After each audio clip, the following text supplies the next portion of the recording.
बिस्मिल्लाहिर्रहमानिर्रहीम, अस्सलाम वालेकुम नाज़रीन। मैं हूं कंबर ज़ैदी, डिजिटल मीडिया आप मेरा देख रहे हैं। पेशावर हाई कोर्ट से बड़ा फ़ैसला आ गया मखसूस नशिस्तों पर। उस पर बात करेंगे, साथ असद तूर का केस, इसको डिस्कस करेंगे। पेशावर हाई कोर्ट के 5 रुकनी बेंच ने जो है ये फ़ैसला सुना दिया है। लार्जर बेंच बनाया गया था। इससे कबल जो है इससे छोटा बेंच था, उसने ये मामला लार्जर बेंच की तरफ रेफ़र कर दिया था। लार्जर बेंच ने इस पर डिटेल समाअत की। अली ज़फ़र साहब वहाँ पे मौजूद थे, उनकी जानिब से दलाइल दिए गए और फिर फैसला सुनाते हुए लार्जर बेंच ने मखसूस नशस्तों की दो दरखास्तें थी, एक ख़वातीन के हवाले से थी, एक अक़लियतों के हवाले से थी, उनको खारिज कर दिया है। अब इस केस का पूरा बैकग्राउंड, इस केस में क्या कुछ हुआ है और ये खारिज क्यों की गई हैं, अब सुप्रीम कोर्ट मामला आएगा तो क्या होगा, ये हम जानेंगे और इस व्लॉग में डिस्कस करेंगे। दूसरी जानिब असद तूर के हवाले से बात करेंगे। असद तूर का केस आज जो है वो अदालत में लगा और अदालत में क्या ताख़ीरी हरबे अपनाए गए, डिस्पाइट ऑफ द फैक्ट कि सुप्रीम कोर्ट ऑफ पाकिस्तान से क्या हदायत असद तूर के हवाले से जारी हुई थी, ये भी हम डिस्कस करेंगे। वसीम मलिक हमारे साथ मौजूद हैं। वसीम, सबसे पहले बात करते हैं पेशावर हाई कोर्ट के उस फैसले पर जिसको अभी मतलब अब से 5 मिनट कबल वो अनाउंस हुआ है, तो साथ ही हम सुप्रीम कोर्ट में खड़े उसका तजिया कर रहे हैं। मखसूस नशस्तों की जो दरखास्तें हैं वो खारिज कर दी गई हैं। बहुत ज़्यादा इम्कानात मौजूद थे। अली ज़फ़र साहब से जब हमारी बात हुई तो उन्होंने कहा कि खैर है, मखसूस नशस्तों की दरखास्तें खारिज हो जाती हैं, वो हो जाएँ, लेकिन ये दूसरी पार्टीज़ को भी ना दी जाए। उसकी वजूहत ये थी, वो कह रहे थे कि अगर ये समझते हैं, 2 चीज़ें थी उसमें। एक तो इन्होंने फहरिस्त नहीं सुन्नी इत्तेहाद कौंसिल ने जमा कराई थी। दूसरा मामला जो इम्पॉर्टेंट था वो ये था कि सुन्नी इत्तेहाद कौंसिल ने एज अ पार्टी इलेक्शन में जो है शमूलियत इख्तियार नहीं की थी। तो इस पर जो बड़े वैलिड उनके जो कंसर्न्स थे अदालत के, उनको एड्रेस अली ज़फ़र साहब ने करने की कोशिश की और उन्होंने कहा कि मैंडेट लेके ये पार्टी आई है और आपने उन हालात को देखना है कि किन हालात में हमने इलेक्शन लड़ा, हमारे पास तो निशान तक अदालत ने छीन लिया था। तो अब किस तरह से देखते हैं इस फैसले को? फाइनली ये सुप्रीम कोर्ट आएगा, लेकिन सुप्रीम कोर्ट पे आने पे क्या होगा ये हम आपसे बाद में डिस्कस करते हैं। पहले इस फैसले के हवाले से किस तरह से देखते हैं आप? अच्छा, ये चीज़ें इतनी सादा नहीं हैं। 13 जनवरी को सुप्रीम कोर्ट ऑफ पाकिस्तान से चीफ जस्टिस काजी फ़ायज़ ईसा की अदालत से जो फ़ैसला आया एक सियासी जमात के इंतखाबी निशान के केस से मुतल्लिक, वो फ़ैसला 13 जनवरी 2024 को आया। उस फ़ैसले का इल्म बहुत सारे जो हमारे सहाफ़ी हैं, बहुत सारे जो हमारे सियासतदान हैं, उन तक ग़ालिबन 9 और 10 मई के जो वाक़यात हैं उसके बाद कन्वे करवा दिया गया था। तो ये कोई मौजज़ा तो हो नहीं सकता कि फैसल वोडा साहब आएँ और वो आकर बताएं कि मैं शर्त लगाने को तैयार हूँ, फ़ैसला हो चुका है, रियासत का फ़ैसला है कि बैलेट पेपर पे बल्ले का निशान नहीं होगा। और फिर चीफ जस्टिस काजी फ़ायज़ ईसा साहब की अदालत से भी वही फ़ैसला आए। और फिर जब चीफ जस्टिस काजी फ़ायज़ ईसा साहब की अदालत से वो फ़ैसला आए तो उसके बाद आप कैसे ये यकीन कर सकते हैं कि पाकिस्तान तहरीक इंसाफ को मखसूस नशिस्तें भी मिलेंगी? ये चीज़ें पूरे पैटर्न के साथ हो रही हैं। अगर आप एक एक इवेंट निकालें, अगर आप इन लोगों के एक एक बयान को निकालें और उन्हें देखें, डॉट्स को कनेक्ट करें, तो आपको सर्कमस्टांशियल एविडेंस ऐसे मिल जाएंगे कि जो मैं ये बात कर रहा हूँ वो बिल्कुल दुरुस्त कर रहा हूँ। तो ये तो आप भूल ही छोड़ दीजिए कि पूरा एक जो इस वक्त हमारा बदकिस्मती से रियासती नैरेटिव है, हमारी अदालतें उसको टो कर रही हैं। आज भी हमारी अदालतों में बैठे कुछ जज साहिबान को 2017-18 में होने वाली वो जो एक सियासी इंजीनियरिंग थी जिसमें अदलिया को इस्तेमाल किया गया था, जुडिशरी को मैनिपुलेट किया गया था, उस पर बड़ी तकलीफ़ होती है। उस पर हमने ऑब्जर्वेशन भी देखी, माजी का गन साफ़ करने की कोशिशें भी आईं, फ़ैसले भी आए, लेकिन मौजूदा वक्त में जो कुछ हो रहा है ये बड़ा सिंक्रोनाइज्ड तरीके से हो रहा है। लिहाजा जो इंतखाबात से कबल एक सियासी जमात के साथ सूरत हाल थी उसमें बल्ले का इंतखाबी निशान छीना गया और उसके बाद भी अब आप ये चाहें कि फ़लाँ हाई कोर्ट आपको वो मखसूस नशिस्तें दे देगी, सुप्रीम कोर्ट में वापस आके आपको मखसूस नशिस्तें मिल जाएंगी। अगर आपको ये मखसूस नशिस्तें वापस देनी ही हैं तो वो फिर पूरी जो एक्सरसाइज है जो आप गुज़श्ता 6 महीने में करते वो रहे फ्रूटाइल हो जाएगी। हाँ। लेकिन इसमें देखें वसीम, मैं आपकी बात बिल्कुल समझ रहा हूँ और बहुत सारे जर्नलिस्ट इस बात से मुत्तफ़िक हैं कि ये कुछ हो रहा है, सब अपेरेंटली नज़र भी आ रहा है। लेकिन 2-3 चीज़ें जो होती हैं ना, टेक्निकलिटीज़, वो एक अलग मामला होता है और जो कुछ होना होता है वो अलग मामला होता है। अगर फ़हरिस्तें नहीं दी गई हैं, ठीक है, साथ में अगर आपने ऐसी जमात के साथ इलाक़ किया जिसने इंतखाबात में हिस्सा ही नहीं लिया, तो ये नहीं आप समझते कि आपकी साइड पे भी कुछ लूप होल्स हैं? बिल्कुल है, पाकिस्तान तहरीक इंसाफ की साइड पे कुछ लूप होल कल के रोज़ उनके वकला वहाँ नहीं पहुँचे। लेकिन आप बुनियादी तौर पर देखिए कि आप एक तरफ कहते हैं कि आप जमहूरियत को मजबूत कर रहे हैं। मैं चीफ जस्टिस काजी फैज़ ईसा की मिसाल देता हूँ। मुतअद्दिद मरतबा उनके मुंह से ये ऑब्जर्वेशंस आई कि मुल्क में अब जमहूरियत है, सुप्रीम कोर्ट में अब जमहूरियत है, पाकिस्तान में अब जमहूरियत मजबूत हो रही है, बड़ी खुशी की बात है। तो फिर आपके 13 जनवरी के फैसला और उसके अब तक के कॉन्सिक्वेंसेस जो हैं, क्या वो जमहूरियत को मजबूत कर रहे हैं? और फिर इससे ज़्यादा ढिठाई क्या होगी? आप दुनिया की सियासत पढ़ लीजिए, शायद डिक्टेटर के ज़माने में भी ऐसा नहीं होता होगा यार। अगर वो मुशर्रफ ने भी 2002 के इंतखाबात करवाए थे ना, या 1984 में गैर जमाती बुनियादों पर ज़िया-उल हक ने भी इंतखाबात करवाए थे, तब भी ये सूरत हाल नहीं होगी कि मैंडेट एक सियासी जमात को मिलता है और आप 78 मखसूस नशिस्तें मुल्क भर से दूसरी सियासी जमातों को बांट देते हैं। और इससे ज़्यादा ढिठाई की बात क्या होगी? मुस्लिम लीग नून खुद को बड़ी जमहूरी जमात कहती है।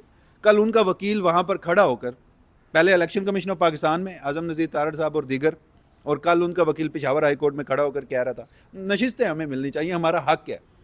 पाकिस्तान पीपल्स पार्टी, फारूक एच नाइक साहब, कितना बड़ा नाम है, और पस्ती का अंदाज़ा यहाँ से लगा लीजिए कि कल वो भी पेशावर हाई कोर्ट में खड़े होकर ये बयानात दे रहे थे, ये दलाइल दे रहे थे कि हमारा हक है मखसूस नशिस्तों पर।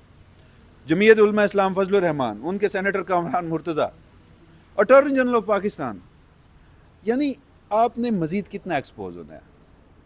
आप मुझे एक बात बताएं, एक शख्स, पीपल्स पार्टी 50 साल से ज़्यादा सियासत कर रही है, वो बड़ी जमहूरी पार्टी कहलाती है। मुस्लिम लीग नून 3 मरतबा उनका वज़ीर आज़म, 5वीं मरतबा अब उनका वज़ीर आज़म बन रहा है। 3 मरतबा मियाँ साहब, बड़े मियाँ साहब बने हैं, दूसरी मरतबा छोटे मियाँ साहब।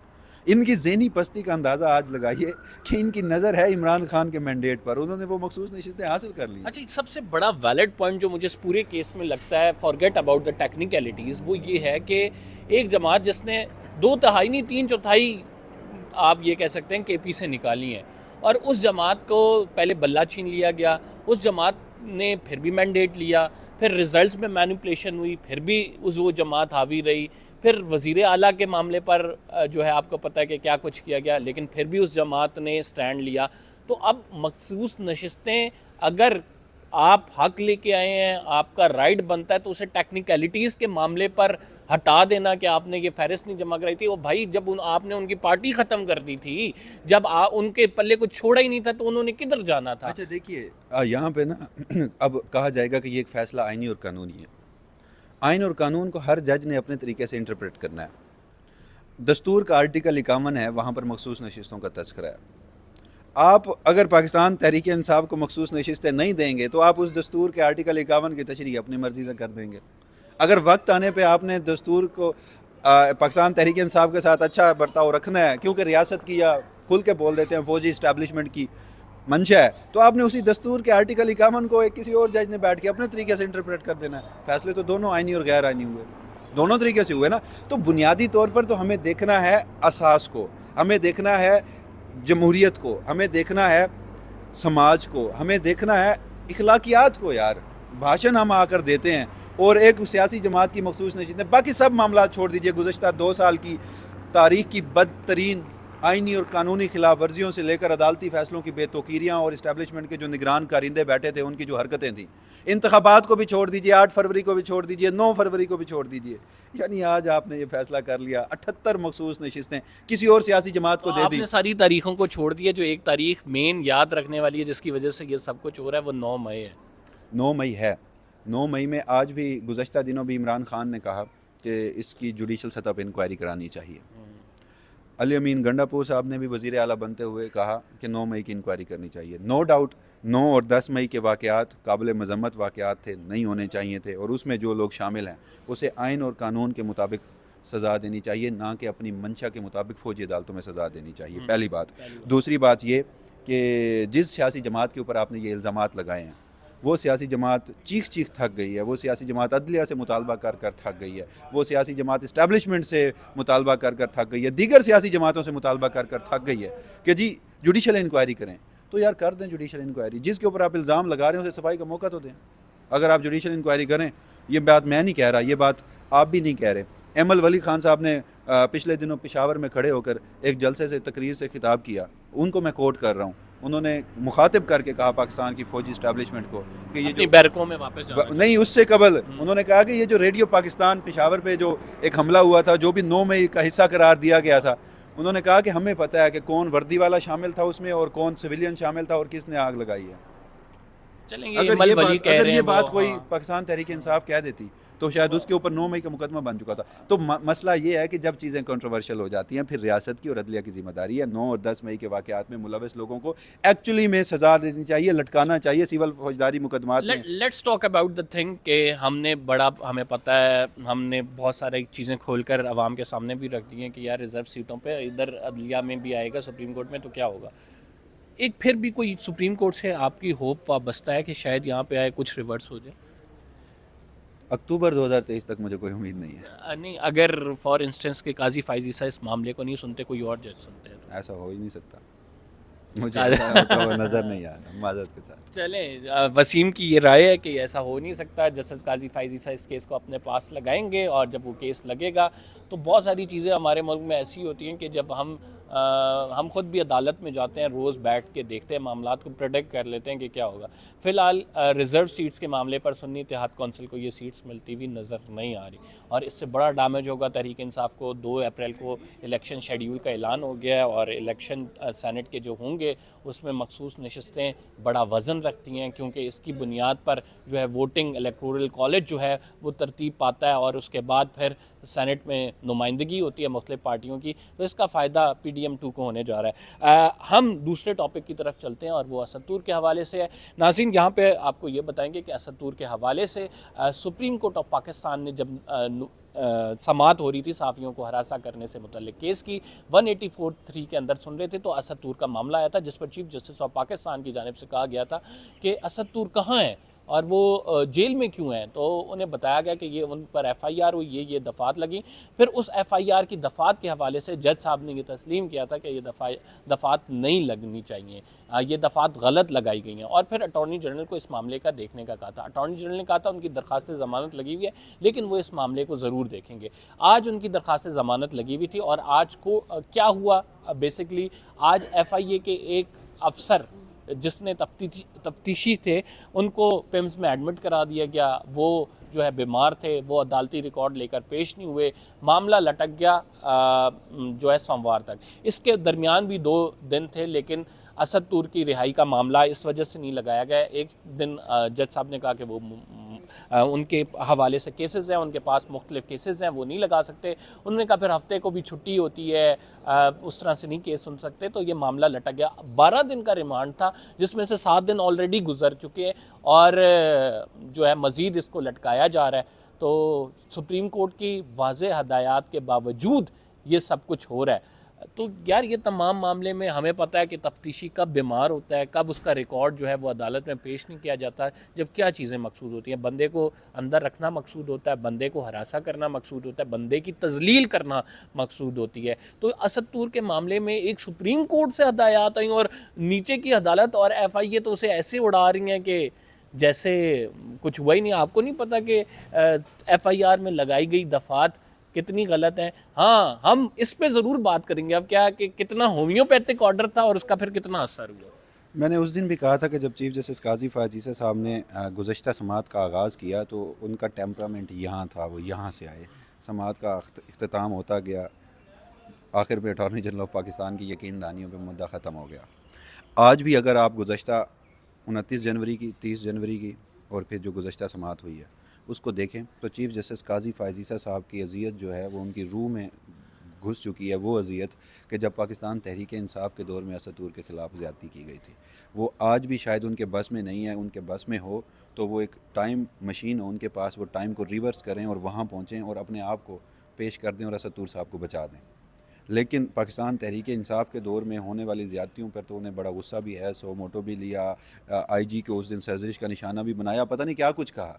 लेकिन जैसे ही मौजूदा वक्त में मौजूदा PDM की हुकूमत हो या फिर निगरान हुकूमत हो या फिर मौजूदा हुकूमत हो या फिर मौजूदा इस्टेब्लिशमेंट हो, इनकी जानिब से असद तूर हो या कोई भी साफ़ी हो, उनके ख़िलाफ़ कोई भी कार्रवाई की जाए तो चीफ़ जस्टिस काजी फायज ईसा साहब के कानों पर जूँ तक नहीं रेंगती, पहली बात। दूसरा, इस मुल्क में आप मुझे एक बात बताइए कि यहाँ पर बैठकर आप बड़े बड़े भाषण देते हैं, आप आइन और कानून के हक़ में बात करते हैं, आप कहते हैं कि मैं बुनियादी इंसानी हकूक़ दिलवा के छोड़ूंगा। इंसाफ की मसनद पे बैठा सबसे बड़ा जज उसके सामने खड़ा अटॉर्नी जनरल ऑफ पाकिस्तान जो प्रिंसिपल लॉ अफसर है रियासत का, वो कहता है कि पीका एक्ट की सेक्शन 9, 10 और 24 नहीं लगती असद तूर के ऊपर जो एफआईआर में दर्ज की गई हैं। फिर यू टर्न लेता है, कहता है नहीं 24 लगती है, वो कुछ ना कुछ उसका हम देख लेंगे, लेकिन ये दोनों नहीं लगती। और चीफ जस्टिस पाकिस्तान अपने ऑर्डर में लिखवाते हैं कि एफआईआर वेग है, मुबहम है। चीफ जस्टिस ये कहते हैं, ऑब्जर्वेशन देते हैं कि आपने जो नोटिस भेजा था उसमें आपने हमारे खिलाफ कैंपेन का लिखा था, एफआईआर में हमारा जिक्र नहीं है। इसका मतलब है कि आप हमारा कंधा इस्तेमाल कर रहे हैं, हम आपको ये कंधा इस्तेमाल नहीं करने तो आज के दिन तो वो कंधा सुने मातहत अदालत ये में सारी, उतारा। मैं वही बात कर रहा हूँ ना, ये सारा था कमरा अदालत नंबर 1 का उस दिन का अहवाल। एक शख्स पहले 10 रोज का रिमांड दिया गया, 7 रोज बाद 8वें दिन आज उसकी जो बेल पिटीशन है वो फिक्स की गई, और सुप्रीम कोर्ट ऑफ पाकिस्तान की जजमेंट, ये सारी माजरत के साथ, ये जो मुनाफकत उस दिन 2 लोगों की आश्कार हुई, उसमें एक चीफ जस्टिस काजी फैज़ ईसा साहब थे और दूसरे अटॉर्नी जनरल ऑफ पाकिस्तान थे। वो सब के बावजूद भी आपने मान लिया ना, सुप्रीम कोर्ट ने मान लिया कि एफआईआर वेग है, अटॉर्नी जनरल ने मान लिया, और साथ ये भी खड़े होकर कहा कि जी वो 14 से पहले जो उनकी बेल पिटीशन है 14, उससे कबल ना हम मामला हल कर लेंगे। चीफ जस्टिस ने भी कहा कि हम कोई ऑर्डर नहीं लिखवाते, आप खुद से ये सारी चीज़ें वापस ले लें। उन्होंने कहा मैं बिल्कुल वापस ले लेता हूँ।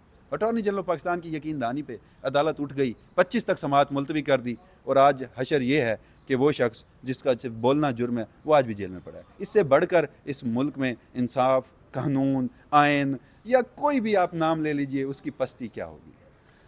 वसीम मलिक ने समअप कर दिया नाज़रीन कि क्या कुछ हुआ, और ये जो हालात हैं ये हमें बता रहे हैं कि मामलात कुछ अच्छी तरफ नहीं जा रहे, मामलात बेहतरी की तरफ नहीं जा रहे, अबतरी की तरफ जा रहे हैं।